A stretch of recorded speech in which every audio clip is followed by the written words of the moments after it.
Welcome back to the Good Dads Club podcast. Hey guys, I'm here without my co-host, my brother Rob. Couldn't make this call, but I wish he was on this call because this is kind of, it was sparked in a conversation last week about goal setting and health and that sort of thing.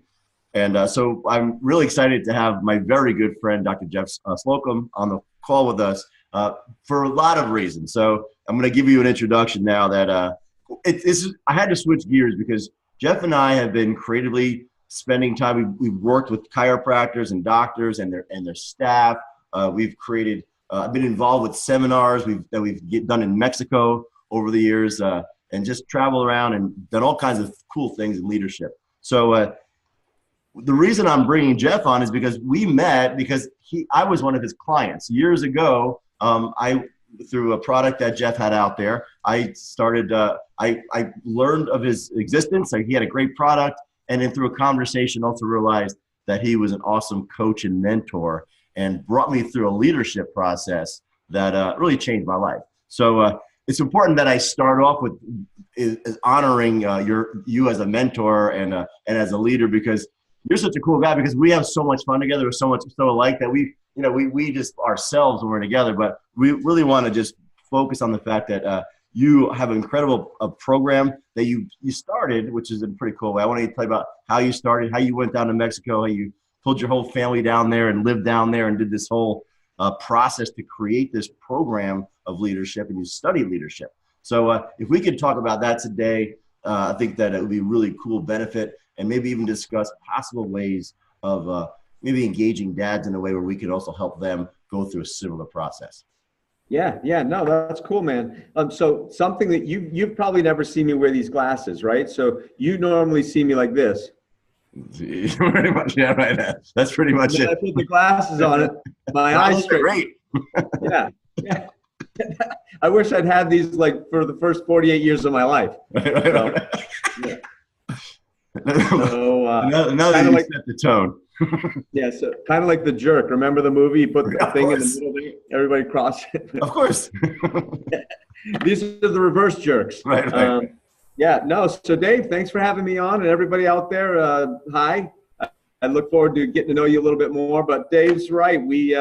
Dave and I have done a tremendous amount of really cool, fun, challenging sometimes. We inspire ourselves. Sometimes we get into something and we're like, geez, what do we get into here? But it always turns out to be a fun experience because we're friends, first and foremost. We're colleagues. I learn from Dave. He learns from me. We have a similar friend group now that some of Dave's friends came in, some of my friends came in, and now we're all kind of brothers and sisters and working together to be the best version of ourselves we can. So it's been a hell of a journey, and I can't wait to do more. So. It's great. Yeah. It's great to have you on, and I wanted to. We were just talking about beforehand that, you live in Maine, and we've had Rock on before, and you guys are partners in business and have multiple practices, and so professionally, you guys are rock stars, and leadership-wise, you guys are rock stars. But one of the things that you guys are also very good at is the practical joke, and you guys have it down to a science. I mean, we did it. We're here. We are, and I think it's funny. Here we are, and I'm a third partner in this company. We're putting this seminar on in Mexico for chiropractors. It's called Purposeful Connections, and it's all about connecting and enhancing our lives personally and how growing our businesses. So, and that's the level of intensity that we're trying to approach as we go down there. So, of course, opening night, and Jeff does a kickoff for the group, and you brought us together. And tell us a little about our call for the weekend, which was going to our rally call. Yeah, so these things so often happen that either Rock or I decide that it's time to create whatever fun we're going to have at other people's expenses, right? And usually it's at one of our expenses, he on me, or our team, or you, or whoever. So on the plane down, we said, we got all these people coming to Mexico. Very few of them will speak any Spanish whatsoever. So why don't we create this? We say a call and they answer this way. So what we decided, the call would be in Spanish as, "What's that smell?" Right? And then the response that we would train everybody to do would be "Rompe viento," right? So when we said it in Spanish, nobody knew what we were saying, but we were saying, "What's that smell?" And they would respond, "I farted." Right? So now the whole weekend, and really All nobody weekend. knew about it. The staff looked at us very strangely, right? The entire weekend, and then then at the closing, that's when you let everybody know. Yeah, yeah. So yeah, we'd be around the pool, and we'd say somebody would yell it, and at first it was Rock and I doing it, and then other people started getting it. It was like this. It was like this. We're coming together, cheer, and yeah. And some of the staff down there would laugh and snicker because they knew what we were doing at that point, right? So, which pretty much is the whole point is. And so we're going to get into your story and creating the leadership program. But I think people should really realize that, we can it's all really about having a lot of fun in life. And I want you to that what you're going to tell us now is how you uprooted your entire family and then literally, and why, and what came out of it, what you studied, and then the program that you created, which I absolutely benefited from as a chiropractor in business, that would love to be able to modify for dads. But tell us a little about this, the idea and the thought behind uprooting your family and moving to Mexico. Yeah, so I think, cruising along, Rock and I are partners in our first practice and we're killing it. I mean, just absolutely helping tremendous amounts of people. And it was a partnership that was designed right. Everybody won. I worked off him, he worked off me. Rock and I, we wouldn't have been friends when we were kids. Two very different people, right? And, quite possibly, and Rock would probably admit this, is that I may have even intimidated him a little bit in who I was, in the things that I did. And I probably would have thought Rock was a little boring, right? So we just never would have come together. But as adults, we came together at the exact right time where we both were having some major struggles in our lives, personally, professionally. We were incredibly successful at levels that most people would dream about. But we were having things going on in our personal lives that weren't working right. So both of us went into this practice, and that was our safe spot. That was where we could go every day, and we knew that we were going to do amazing things for amazing reasons with unbelievable people and have success that was unmeasurable, right? So it just all worked out. But so once we got that going, I realized that I needed to kind of fix some of the issues or flaws or dents in the whole paradigm that was my life. I wasn't happy, my wife wasn't happy, my kids weren't happy. We had everything you could ever want. So I decided to take a sabbatical, and part of that sabbatical was try to understand what makes leaders tick. And I'm not just talking about Tony Robbins, or I'm not talking about CEOs of Lee Iacocca's necessarily, but also Gandhi, Mother Teresa, Abraham Lincoln, George Washington. Look at the history of mankind and what allowed somebody to create a movement, first within themselves, but then in society, that other people were interested enough so that they wanted to grow and aspire to have that level of clarity and consciousness and cohesion, if you will, in the different dimensions of their life. So we moved to Mexico because we wanted to just kind of do this mass separation from normal and put ourselves in a situation that we had to, no other choice but to get clear and undistracted and just really spend quality time together as we grew individually and as a family. So, there we go. We get on to Mexico. We ship our cars. I've got suitcases full of hundreds of books on all these people that I'm talking about. I did a program with the Institute on Global Ethics up here in Maine with a guy named Rushworth Kidder, and studied some, understanding what global ethics is all about. And as you know, I spent 4 months down there developing what came to be called Advanced Leadership Solutions, which was basically, I'll give a little framework, a model for success in leadership, which is first and foremost, be genuine. Understand what your core values are. What are the core values that drive the way you think, the way you act, the essence of who you are?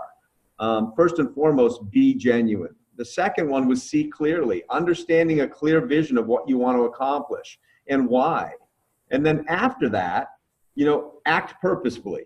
How do I then take my core values and my vision and act in a way that's moving me in the direction that's truly purposeful based on who I am as a genuine individual and what I want to accomplish in my vision. So, and then we broke it down into 7 aspects of our lives. So that's really what Advanced Leadership Solutions was. That's what you and I worked on. That's what led to me writing the book, My Life Well Adjusted, which is a model I practice now in my new office. And, to be honest, Dave, and you and I are always real with each other. And we don't take ourselves very seriously, but we take this idea of fatherhood and chiropractic and who we are in our communities, both, our communities where we live and also the community of professionals that we work with. We take that seriously, right? So sometimes it's just about, how can we use our energy and our intellect in the most efficient and effective way to build the life that we want most, right? Instead of what happens, dictate the direction your life goes in. And there was a moment, and you just and I don't even know how many years ago that was. I mean, it was, who knows? But I remember very clearly probably going. Yeah, I think it was, and I was going through. I mean, you had sheets. There was worksheets. I had work to do. We would meet on the phone back then. Imagine if we had stuff like this. We didn't have stuff like this. We'd meet on the phone for a 20-minute conversation. I guess I was emailed and I would do my worksheets. And I remember very clearly something that was at the time. I mean, there's different things at different times wherever you're at in your head. I remember you saying, what was a time in your life where you felt you're at your highest energy state, where you felt you're most successful? And you go through life in school and practice, and if you listen to podcast episode 1, life is. I had a pretty wild ride of life and, contradictions in life. But so here I was at around in my early 30s or mid 30s, and I'm having a conversation with you. And your question was, when did you feel most successful? When did you feel like you were, in your zone? And it really went back to, playing sports. When I knew my job, when that ball was hiked, I would read and react to the offensive line or whatever my cue was. And I was where I was supposed to be to make it. It was like synchronized clockwork. I was good at that.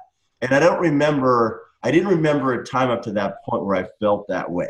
And it was like, wow, get in tuned with when that was such a huge pivotal point in my life, because then you said, now we want to take that level of energy, excitement, and success and apply it to, where can we apply that into to what you're doing now?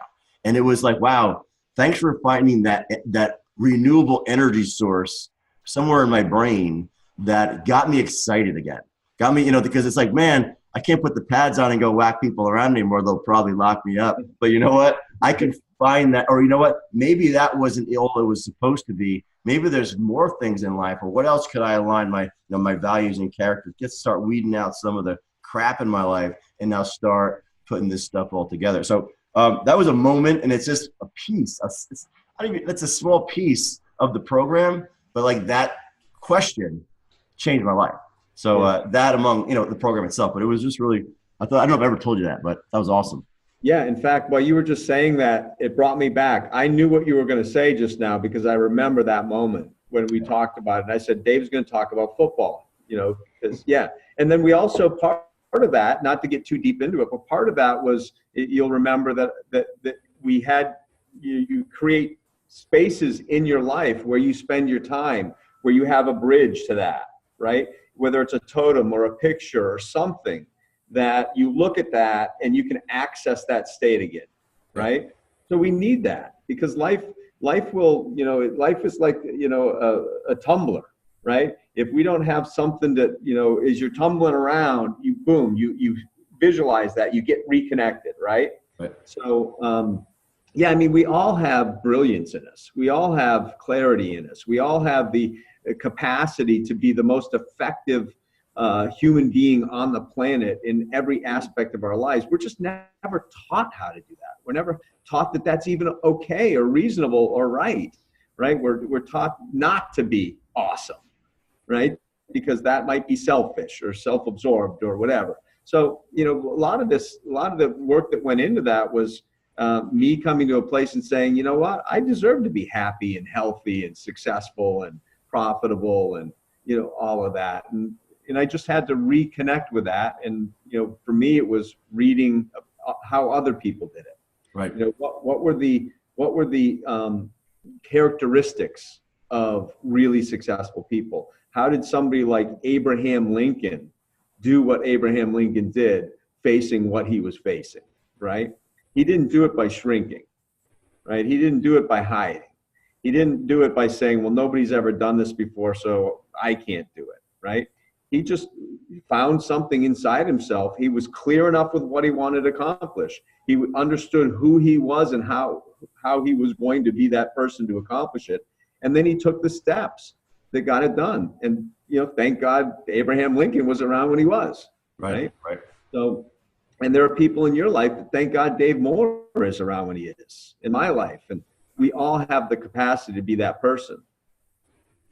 We're talking to dads, and I think that's it's so interesting how things come full circle, because I think there's a lot of dads out there that feel just beat down in life. You're in the grind. We take this leadership role, whether we planned on being in this position or not, or it's realized at some point or during the process. But you're like, oh my goodness, I have so much going on, and if so many people that are dependent upon me, I don't feel successful maybe in certain aspects of life, or maybe many aspects of life. How do I rekindle the fire? How do I look at this life, or maybe even use the dad job as the metaphor? I always say, how do you become a better dad? Better dads become better dudes. But the dad job is the project. It's the project that we've all said is the most important project in our life. So if we use that as the job, or as the game, how do we gamify it? How do we get the energy that we once had for the thing that we, and then really focus that in a direction, get rid of the contradictions. And maybe it's just, a lot of these contradictions are just false belief systems. Look at some of our values, because I know what you're saying, because I went through the program. You literally listed the high order values, or the values of each one of those leaders. And guess what? Every leader, every person, and every leader has different values driving them. So you can't just adopt someone else's procedure or do what someone else did.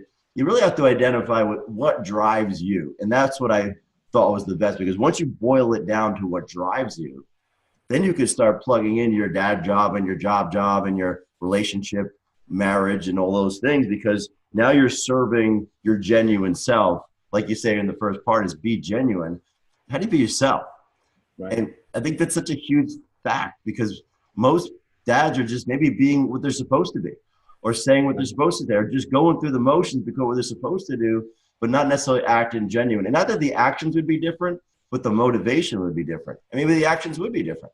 So who are you? And reconnect with that person, because the reality for me was that little linebacker, 17-year-old kid who was like, just knew what he was supposed to do, is only 30 years older, but I'm the same person. So those same values, the same things that excited me in the uniform and doing whatever I was doing, tackling people, it's the same values, different actions. Maybe it's through chiropractic care. Maybe it's getting dads excited and maybe turning them around from a negative way of looking at life, and maybe saving some lives. Maybe it's in chiropractic office. Maybe it's helping people lose weight, or whatever it's going to be. But for me, I apply that. What's the game? And for me, and I call it a game, and maybe it's different for you, but maybe it's the art, maybe it's what's the music, or whatever drives you. But like, how do I get to the point where I'm vibrating like that again? Because you know what? I can't not be successful no matter what I do when I'm in that state where I just know what I'm supposed to be and do what I'm supposed to do, because it's part of my core values. So that was huge when we went through that. Yeah. So as this applies, to me, for me as a father, right? My history, and I won't get into too much of this, but we've had so as most people have, we've had some really major challenges with how do we help our children navigate life, right?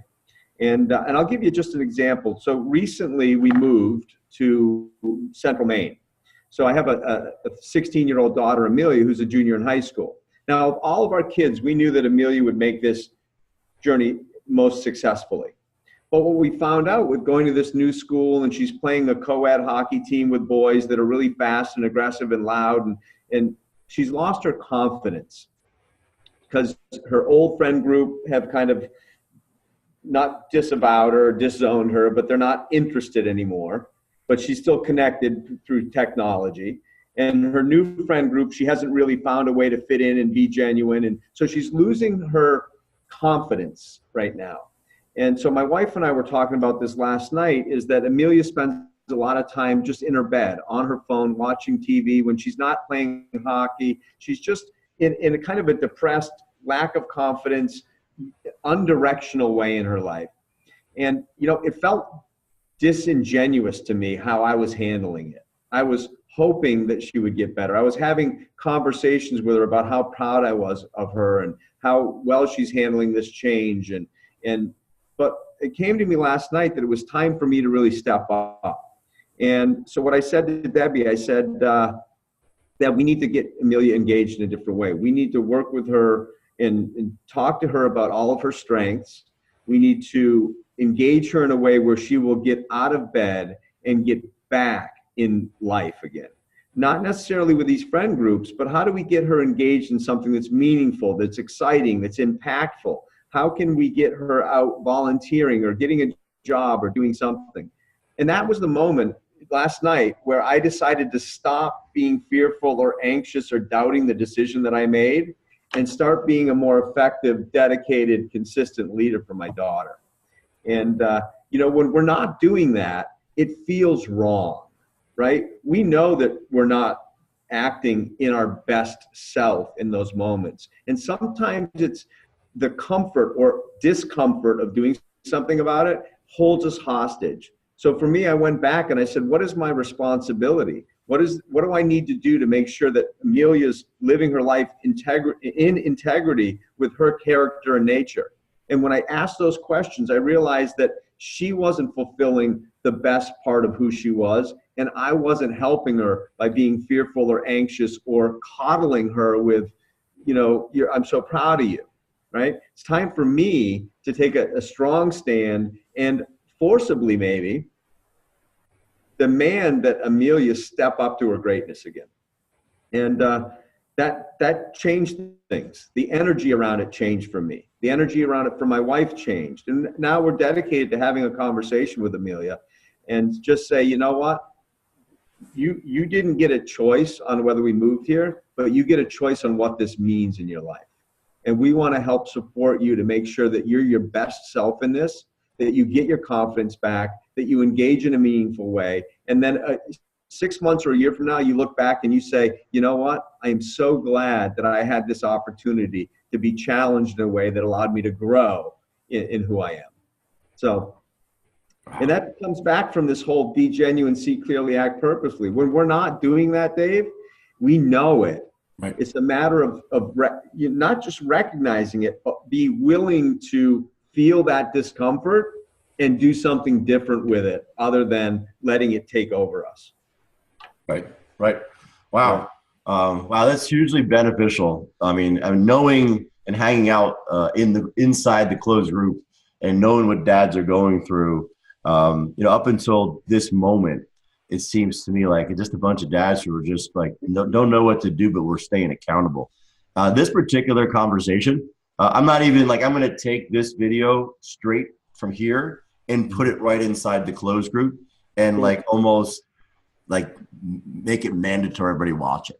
Because I really think that if we're not having these conversations, we don't have a structure and a place that we're kind of going towards in our conversations inside this group, then we're just kind of hanging out. So this was awesome. This was a long, we've had Rock on twice and I'm like, I haven't had Jeff. Jeff's been busy.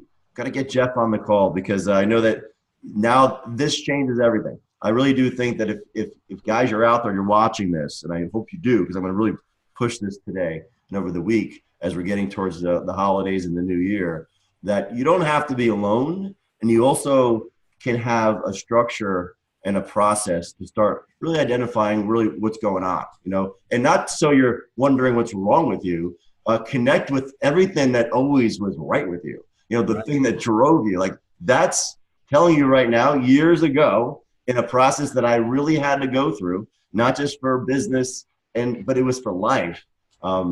Being able to have someone clearly put this together like you did. I appreciate you so much for taking your family down to Mexico. And, you know, and the end of the story was you were going down there indefinitely. You came back sooner.